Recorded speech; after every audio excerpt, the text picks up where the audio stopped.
大家好，我是阿胖。首先呢，准备一块老豆腐，也叫北豆腐，切成小块。水开下入豆腐，去掉里面的豆腥味儿，煮至1分钟左右，控水捞出，先放在一旁备用。面粉500克，加入1勺食用盐，增加筋性。接下来用250毫升的凉水进行和面。揉成软硬中等的面团就可以了，盖上盖子，放在一边醒着备用。碗内打入5个鸡蛋，搅散备用。水开下入芹菜，烫软就行了。捞出来放在凉水里面。用擀面杖把豆腐捣成豆腐渣。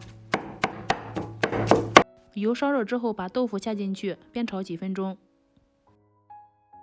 炒至表皮微微发黄的时候，把准备好的蛋液也倒进去，最后炒散开就可以了。木耳提前泡发，剁成末，芹菜也切成末，放进纱布里面，挤出里面的水分。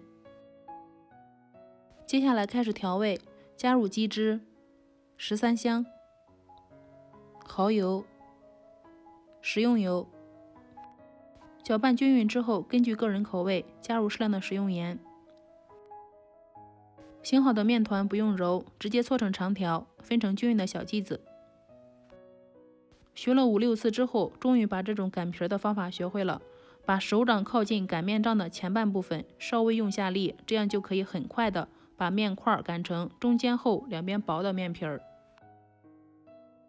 其实这种方法也挺好的，我都习惯了10几年了。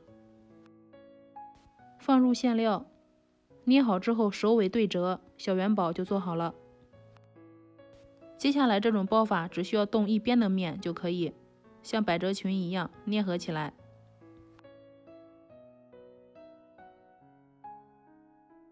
饺子做好后摆放的时候要成行，不要乱放。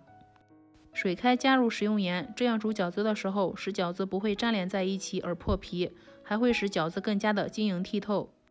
因为做的是素馅的，翻滚一次就可以捞出来享用了。这样做的豆腐馅饺子吃起来特别美味，清淡不油腻，皮薄馅又大。喜欢的话可以先收藏起来哦，谢谢您的观看。